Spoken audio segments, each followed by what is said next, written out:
আমি তো দীর্ঘদিন ধরে কয়লা উত্তোলনের পক্ষে বলে আসছি। এখন যেটা বলা হচ্ছে, যেটা আমি মনে করি আমাদের জন্য যেটা খুবই গুরুত্বপূর্ণ, সেটা হলো যে পরিবেশগত বিপর্যয় হবে কিনা। তো পরিবেশগত বিপর্যয় হবে না বলে বিদেশি কোম্পানির একটা রিপোর্ট দিয়েছে, এবং কীভাবে পরিবেশকে রক্ষা করে কয়লা উত্তোলন করা যায় তারও একটা পরিকল্পনা তারা দিয়েছিল। আমাদের পক্ষ থেকে এটা ওরকমভাবে পরীক্ষা নিরীক্ষা করা হয়নি। আর তাদের প্রস্তাবনা যদি আমরা পরীক্ষা নিরীক্ষা নাও করি, আমরা তথ্যপত্র দিয়ে তৃতীয় কোনো পক্ষ যার এইটার মধ্যে কোনো রকমের ইনভলভমেন্ট নাই, তাকে দিয়ে পরীক্ষা নিরীক্ষা করে যদি দেখা যায় যে না, একটা রিজনেবল রিস্ক, কারণ প্রাকৃতিক সম্পদ উত্তোলন করতে গেলে কিছু রিস্ক, কিছু পরিবেশগত ক্ষতি হবেই, কিন্তু এটা যদি আমাদের গ্রহণযোগ্য যে মাত্রা আছে তার মধ্যে যদি হয়, তাহলে কিন্তু আমরা এগিয়ে যেতে পারি।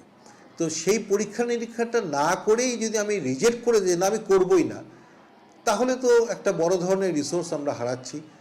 একই দিকে আমরা প্রায় 10,000 মেগাওয়াটের কয়লা ভিত্তিকের টোটাল উৎপাদন ক্ষমতা কিন্তু আমরা তৈরি করে ফেলছি।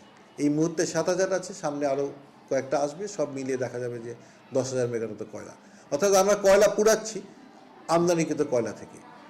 আমাদের নিজস্ব কয়লা পুরালে অর্থাৎ পুরানো সাইড থেকে যে প্রবলেমটা আছে পরিবেশগত, সেদিক থেকে কিন্তু আমাদের কোনো বাধা নেই।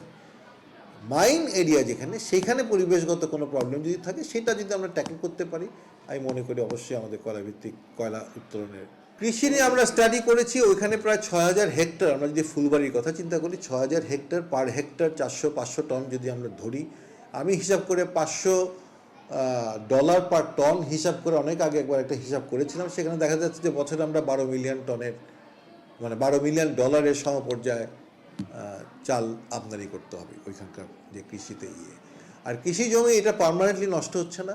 এটা যদি ওপেন কাট করা হয়, তাহলে ব্যাকফিল যখন হয়ে যাবে, পিছনে যখন এটা ফিল করতে করতে এগিয়ে যাবে, সেই ব্যাকফিলের জায়গাগুলো কিন্তু আগের চাইতে উর্বর অবস্থায় ফেরত পাওয়ার সুযোগ আছে। এটা আমরা দেখেছি, আমরা বিদেশে বিভিন্ন জায়গায় দেখেছি।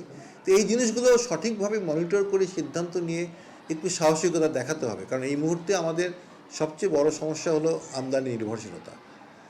আমাদের কিন্তু বিদ্যুৎ উৎপাদনের ক্ষমতা যথেষ্ট তৈরি হয়েছে, এবং সেটা দিয়ে আমরা এই বছর, আগামী বছর, আগামী 2-1 বছরের প্রয়োজন মেটাতে পারবো উৎপাদন ক্ষমতা দিয়ে। কিন্তু জ্বালানির অভাবে, প্রাথমিক জ্বালানির অভাবে আমরা সেটা পারছি না, এবং ডলার সংকটের কারণে আমরা জ্বালানি আমদানিও করতে পারছি না। সো নিজস্ব জ্বালানি সরবরাহ করাটা অত্যন্ত জরুরি।